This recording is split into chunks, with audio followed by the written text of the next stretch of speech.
Le jeune Victor, ayant montré en peu de jours de la colère, de la cruauté et de la paresse, Pécuchet, ayant à sa droite Bouvard et sous la main quelques notes, commença un cours de morale.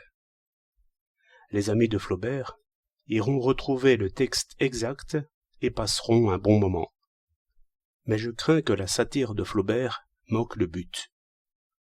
Un académicien disait, parlant de Bouvard et de Pécuchet, « Ces deux imbéciles ne m'intéressent pas. » Mais celui qui ne se sent pas mordu au vif n'a pas bien lu le livre.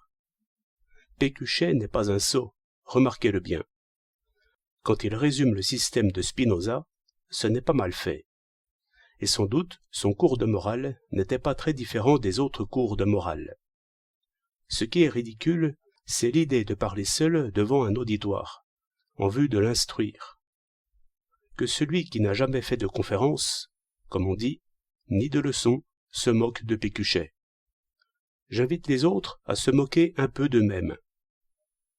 L'éloquence est destinée à réveiller des idées communes, et à les élever à un degré de force, de brillant et d'efficacité où elles n'atteignent point dans la solitude. Rappeler à un auditoire ce qu'il pense, le lui mettre en forme, l'éclairer des feux de l'enthousiasme, c'est persuader, ce n'est pas instruire. Mais quand on retient vers soi 30 regards d'enfant, et que l'on n'arrive passablement à finir ses phrases, il est dur de reconnaître que l'on perd son temps. L'attention immobile trompera toujours, elle n'est qu'attente passionnée, comme devant un faiseur de tours. Le périlleux exercice qui consiste à parler sans arrêt ni accident éveille toujours l'étonnement et souvent l'admiration. Je ne crois pourtant pas que l'homme qui parle bien soit jamais capable de suivre réellement une idée en même temps qu'il parle. Les petits problèmes de la syntaxe et de l'élocution l'occupent assez, et se trouvent comme appauvris et vidés de tout contenu. Dans un désert de forme, il s'avance.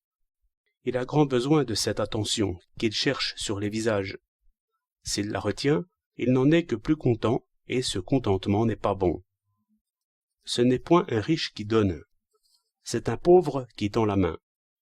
Un sage, et sans aucun mouvement d'envie, je crois, trouverait à dire d'un brillant professeur ceci: il parle trop bien. Mais je veux considérer l'élève, et former, si je puis, l'idée de ce vide que l'attention immobile et presque anxieuse produit aussitôt dans sa pensée. Chacun a quelque souvenir de cette fausse attention, presque forcenée, et qui noue l'esprit. Cette contrainte sur soi ne vaut rien. L'homme qui serre les dents est maladroit pour agir, et déjà fatigué avant d'agir. Ainsi est le penseur noué. Il faut de la souplesse pour saisir l'idée, et ce genre d'attention qui regarde du coin de l'œil. Ruse et sourire. Délier. Délier. Fort bien. Mais si vous laissez courir l'auditoire, surtout jeune et riche de force, il n'apprendra rien non plus. Mais j'aperçois une autre méthode de délier, qui est l'action familière. Lire et relire, réciter, encore mieux écrire, non point vite, mais au contraire avec la précaution d'un graveur. Tracer de belles marges sur un beau cahier, copier des formules pleines, équilibrées, belles, voilà le travail heureux, assoupli, qui fait le nid pour l'idée. Il y a une gymnastique de l'écriture, qui est visible dans la forme et le tracé, et qui est un signe de la culture, mais d'abord une condition de culture. Tant que les mots dont vous allez vous servir ne sont pas rendus familiers par la lecture d'abord, et puis par la copie, n'espérez rien de la parole. Et vous-même, beaux parleurs, écrivez au lieu de dire. Le tableau noir n'est pas bon seulement pour la géométrie. Rude épreuve. Mais je vous vois pressé et enchaîné. Écrivez donc en majuscule, comme si vous graviez une inscription dans le marbre. Ainsi votre pensée devient objet, pour vous et pour tous. Et l'attitude qu'ils prendront pour copier à leur tour les dispose justement comme il faut pour vous comprendre.